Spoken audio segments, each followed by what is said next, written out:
Chaque jour, Charles et Carole vous présentent la leçon de l'école du sabbat.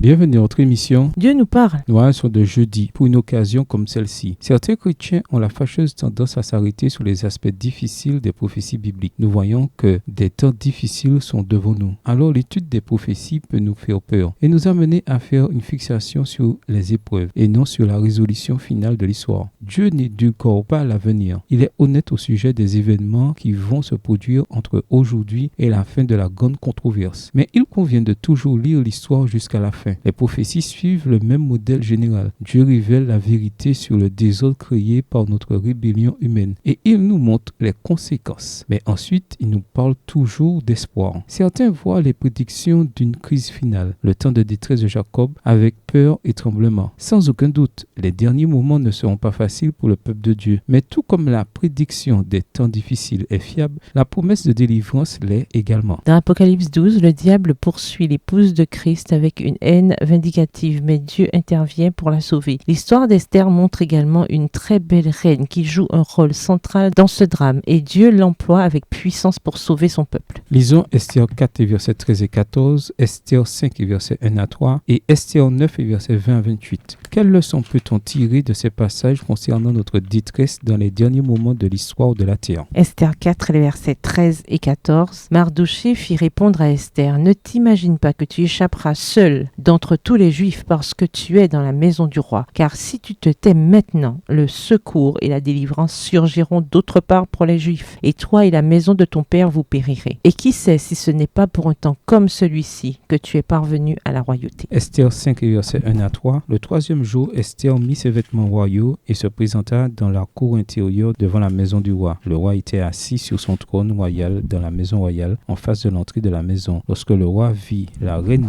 Esther debout dans la cour, elle trouva grâce à ses yeux et le roi tendit à Esther le sceptre d'or qu'il tenait à la main. Esther s'approcha et toucha le bout du sceptre. Le roi lui dit: Qu'as-tu, reine Esther, et que demandes-tu? Quand ce serait la moitié du royaume, elle te serait donnée. Esther 9, les versets 20 à 28. Mardoché écrivait ces choses et il envoya des lettres à tous les Juifs qui étaient dans toutes les provinces du roi Assuérus, au près et au loin. Il leur prescrivait de célébrer chaque année le 14e jour et le 15e jour du mois d'Adar, comme les jours où ils avaient obtenu du repos en se délivrant de leurs ennemis, de célébrer le mois où leur tristesse avait été changée en joie et leur désolation en jours de fête, et de faire de ces jours des jours de festin et de joie où l'on s'envoie des portions les uns aux autres et où l'on distribue des dons aux indigents. Les Juifs s'engagèrent à faire ce qu'ils avaient déjà commencé et ce que Mardoché leur écrivit, car Haman, fils d'Hammédatha, l'Agagite, ennemi de tous les Juifs, avait formé le projet de les faire périr et il avait jeté le pur, c'est-à-dire le sort, afin de les tuer et de les détruire. Mais Esther s'étant présentée devant le roi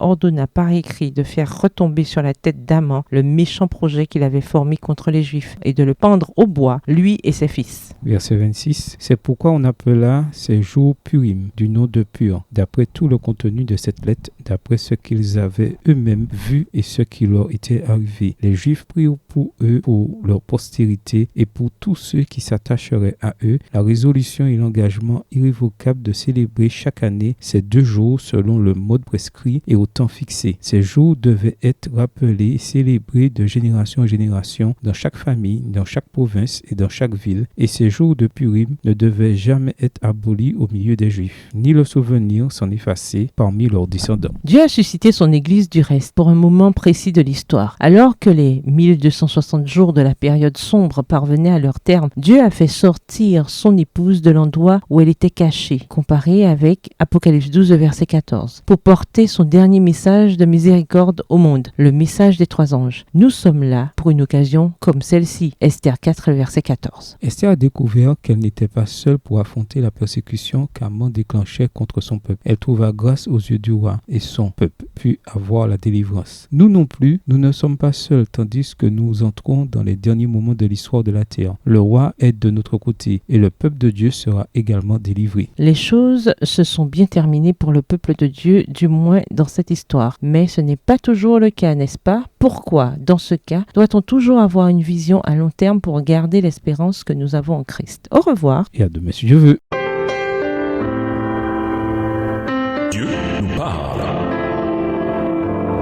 Chaque jour, Charles et Carole vous présentent la leçon de l'école du sabbat.